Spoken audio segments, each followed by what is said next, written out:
Louvado seja o nosso Senhor Jesus Cristo, para sempre seja louvado. Salve Maria Santíssima e viva Cristo Rei. Olá, meu querido irmão, minha querida irmã. Quero saudar você aqui hoje para nós juntos refletirmos mais um domingo, mais um dia do Senhor, refletirmos a sua palavra proposta pela Igreja. Hoje, terceiro domingo do Advento.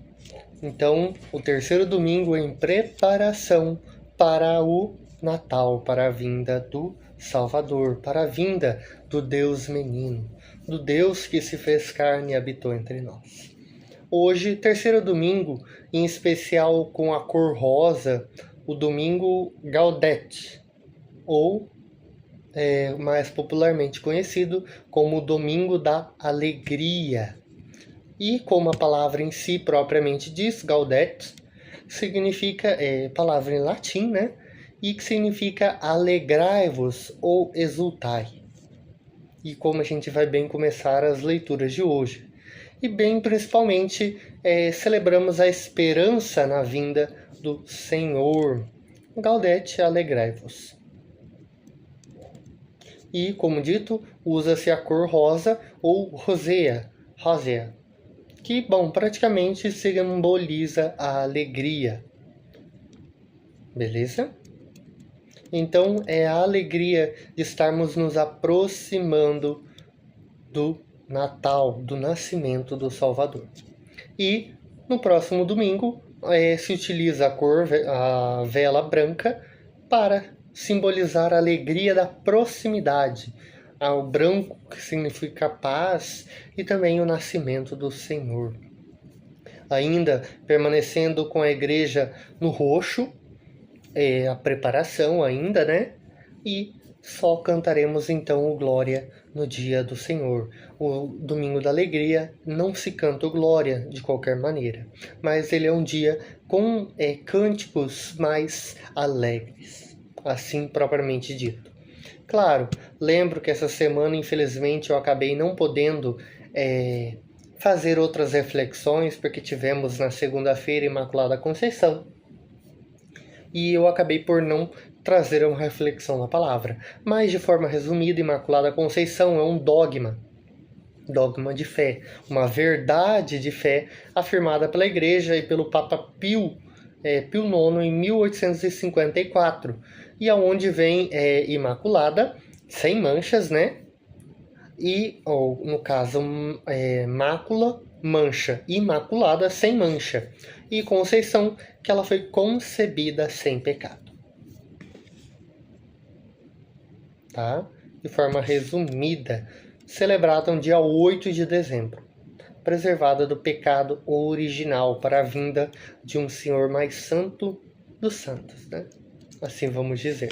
E para resumir esta reflexão deste dia, eu traria a frase de São Luís Maria Grignon de Montfort, que ele vai nos dizer que o que Lúcifer, o diabo, perdeu por orgulho, Maria ganhou pela humildade. O que Eva perdeu pela desobediência, Maria ganha pela sua obediência.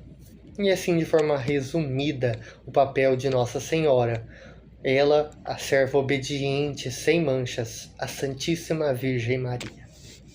E Nossa Senhora de Guadalupe, que celebramos no dia 12, na sexta-feira, que nos lembramos da tilma, o seu ali, aquela manto, imagem dela lá, uma imagem que é dita pintada pelo próprio Deus, que uma imagem que praticamente não tem devida explicação da criação dela.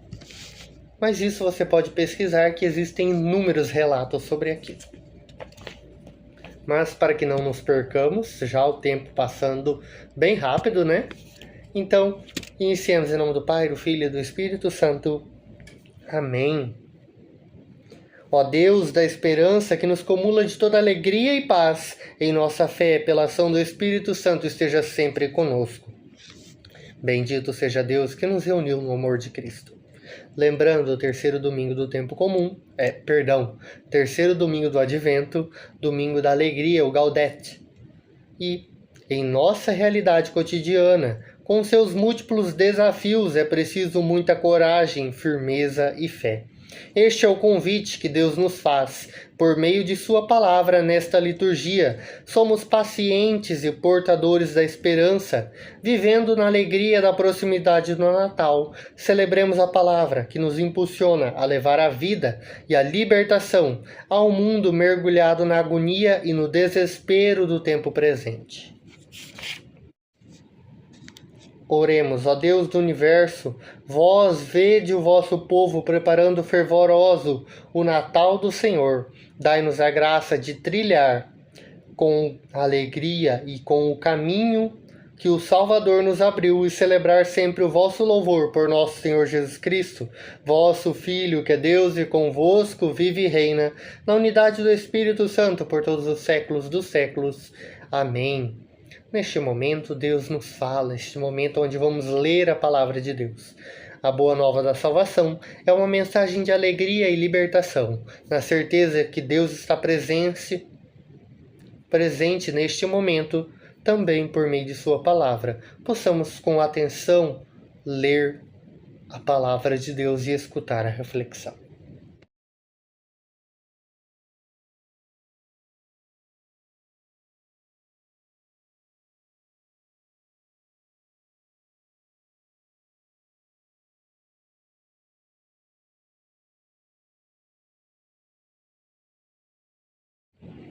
Caríssimos, neste terceiro domingo do Advento, no qual vamos iniciar com a primeira leitura, novamente com a profecia do profeta Isaías, alegrai-se, alegre-se a terra, que era deserta e intransitável, exulte a solidão e floresça como um lírio.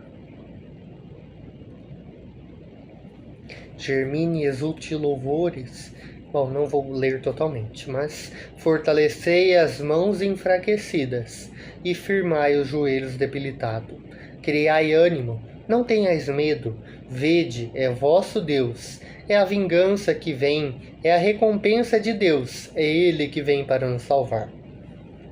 Com infinita alegria, brilhando em seus rostos, cheios de gozo e contentamento, não mais conhecerão a dor e o pranto. Como eu disse, o domingo da alegria, propriamente já falando na primeira leitura, alegrai-se pela vinda do Senhor. Alegrai-vos. Eu diria uma frase que eu disse anteriormente, alegrai-vos em todo o tempo. Seja nas dificuldades, ou seja nas alegrias. Seja no tempo passado, no tempo presente e no tempo futuro. Alegrai-vos no Senhor.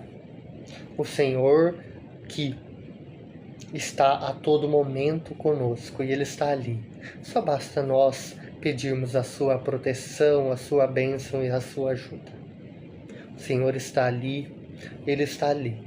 E eu diria que as dificuldades que enfrentamos não são para a nossa destruição, mas são para o nosso crescimento. Deus não permite nenhum mal a nós que não seja para o nosso bem.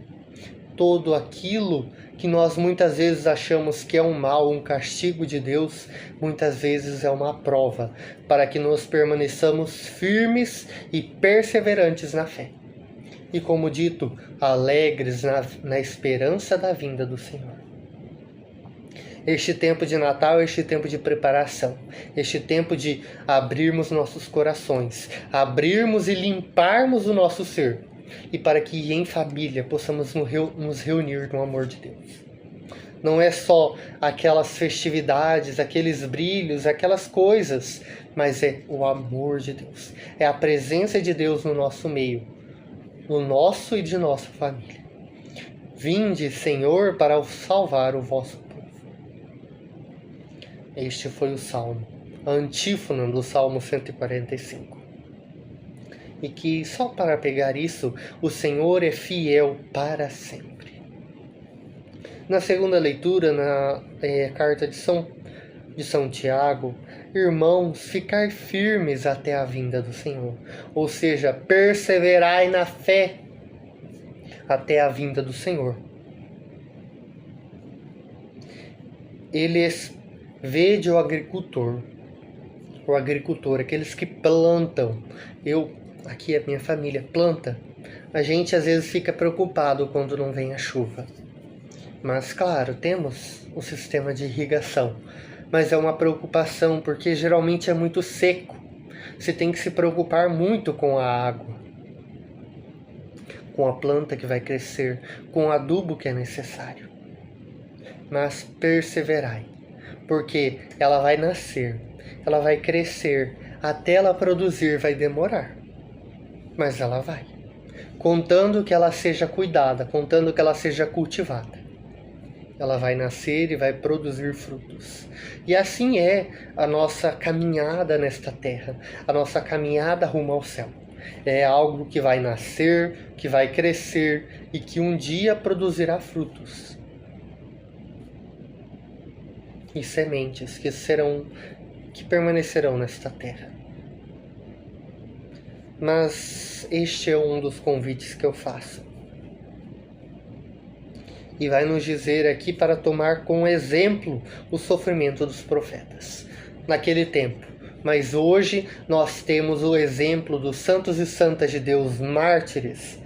Lembrando ontem Santa Luzia, que não aprofundando muito na história, mas teve seus olhos arrancados. Ela preferiu ter os olhos arrancados do que negar o próprio Cristo. São Tarcísio, São Mateus Moreira, todos os outros santos e santas da igreja, mártires, que preferiram a morte do que negarem a sua fé. Saibeis, o caminho de um cristão não é caminho de flores, mas muitas vezes um caminho de espinhos, de pedras. Mas no final deste caminho difícil, o Senhor virá e Ele te dará muitas graças e muitas alegrias. Mas não se preocupai neste mundo, se preocupai muito mais com o céu. No Evangelho de São Mateus, o ano A, São Mateus, no capítulo 11, versículos 2 ao 11, João já estava na prisão, então damos ali o início à vida pública de Jesus. E os discípulos de João, os discípulos do precursor, vão perguntar a Jesus: é tu aquele que há de vir? Ou devemos esperar outro? E Jesus vai dizer: ide contar a João que o que estáis ouvindo e vendo, os cegos recuperaram a vista, os paralíticos andam, os leprosos são curados, os surdos ouvem, os mortos ressuscitam. E felizes aqueles que não se escandalizam por causa de mim. João, assim, o que foste ver no deserto? Um caniço agitado? E Jesus vai nos dizer: assim eu vos afirmo. João é um profeta. Eis que envio o meu mensageiro à tua frente, e ele vai preparar o teu caminho diante de ti. Como eu disse, João, o precursor, aquele que vem antes do Senhor para preparar o caminho do Senhor. E, bom, só para antes disso, a vinda do Senhor, como eu disse domingo passado e retrasado, a vinda do Senhor era uma espera muito exagerada. Uma vinda de um Senhor muito forte. Mas a vinda do Senhor foi alguém que veio curar, que veio trazer a paz e a alegria àqueles que mais necessitavam. O Senhor que veio curar os pobres, veio trazer alegria aos necessitados. E vai dizer assim, eu vou focar somente nesta palavra: felizes aquele que não se escandaliza por causa de mim. Mas, Inácio, o que isso quer nos dizer? Primeiramente, feliz aqueles que não se escandalizam por mim ou não tropeçam em mim, tanto faz. Mas, de certa forma, abençoado e feliz quem não se ofende ou duvida de Jesus por causa de sua conduta, por causa de sua humildade, ou por causa das dificuldades. Aceita Jesus mesmo quando as expectativas da vinda do Senhor não são correspondidas, vendo os sinais de Deus em suas mãos, como curar os cegos. Para contextualizar, vamos entender que João Batista vai questionar Jesus. Os discípulos foram ver Jesus e pergunta para ele se ele era o Messias, ele é o Salvador, aquele que João Batista anunciava. E ele vai responder mostrando as obras, como a cura dos necessitados. E João Batista, como os antigos do Antigo Testamento, vão ver Jesus como aquele ser glorioso, como um ser meio que exagerado, assim dito, a expectativa humana, da expectativa da vinda de um rei. Mas como eu falava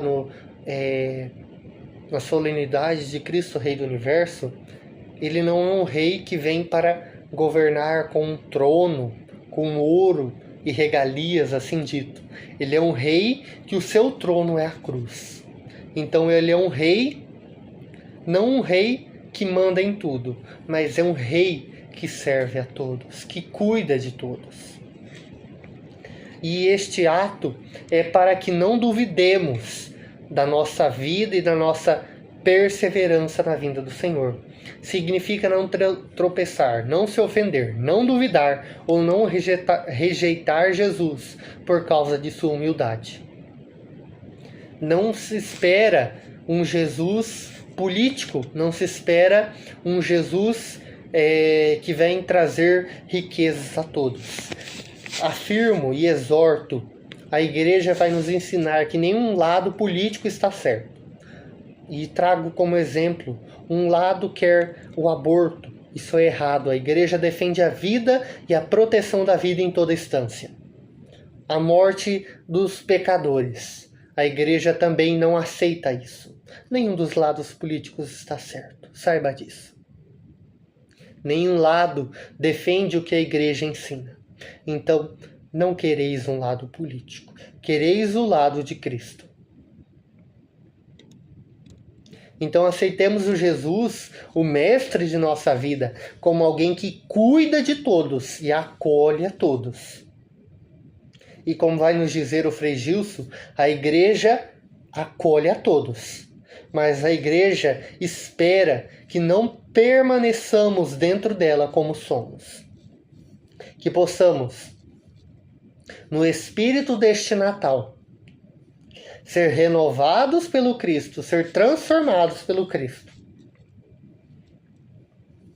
E que possamos nos tornarmos criaturas novas, renascidas, transformadas, reformadas na graça do Cristo, do Menino Deus. E bom, eu não vou me aprofundar muito e acredito que isso já é necessário, já é o suficiente para falar da vinda do Senhor. E saibamos que, como eu disse, a alegria cristã não é imaginar que tudo será um mar de rosas, sobretudo vendo tantos sofrimentos e injustiças que os santos e santas de Deus sofreram. Não se enganeis. A vida daqueles que seguem a Cristo não é fácil. Mas alegrai-vos, pois o Senhor há de vir, e permanecer-vos firme na fé do Senhor. E para que os que se abrem em Deus, de fato, a fé operante leve autêntica alegria, tal como expressou o Papa Francisco, o saudoso Papa Francisco, a alegria daquela esperança que Jesus espera de nós, a alegria que nas cruzes e no sofrimento desta vida se expressa de outra maneira, que é a paz na certeza de que Jesus nos acompanha e está conosco. O Senhor esteja conosco, Ele está no meio de nós. A nossa proteção está no nome do Senhor, que fez o céu e a terra.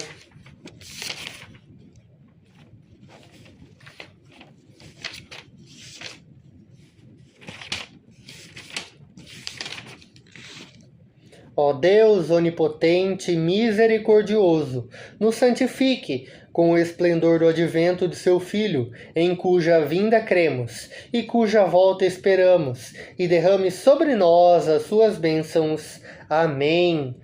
Que sobre nós recaia a bênção do Deus Todo-Poderoso, Pai, Filho e Espírito Santo. Amém. Que permaneçamos na paz do Senhor e que Ele esteja sempre conosco. Demos graças a Deus. Que Deus nos abençoe e nos proteja. Deixa o like, se inscreve no canal, ativa o sininho e compartilha com quem necessita da palavra. Deus abençoe e até o próximo.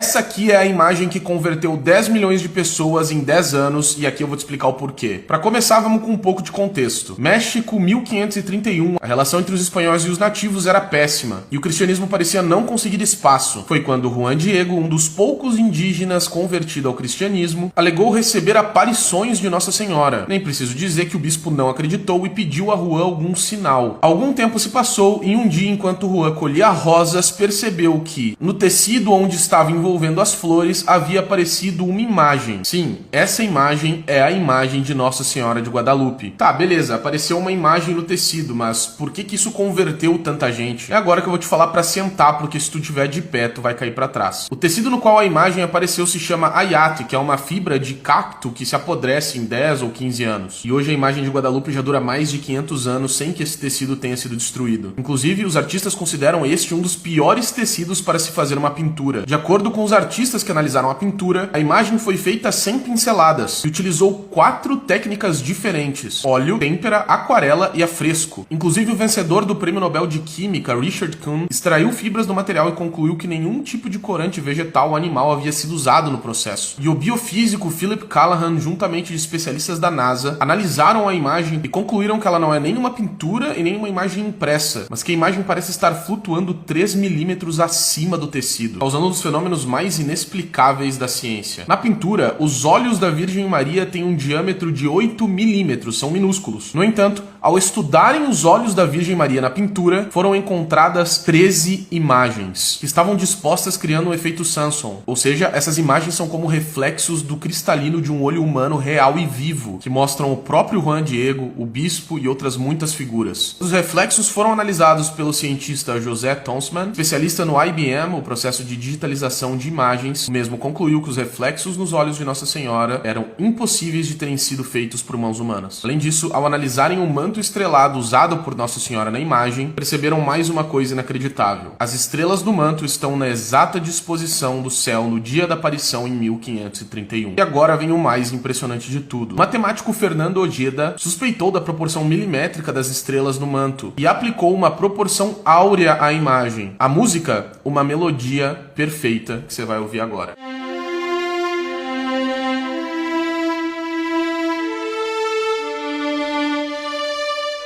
Incrível, né? Agora me responde, qual a chance de todas essas coisas terem sido criadas por indígenas no século XVI? Pouca, né? Foi por isso que tanta gente se converteu por causa dessa imagem. Se tu gostou desse vídeo, compartilha com quem ainda não conhece e segue para mais conteúdos como esse. Vou ficando por aqui, um grande abraço, fiquem com Deus e até mais.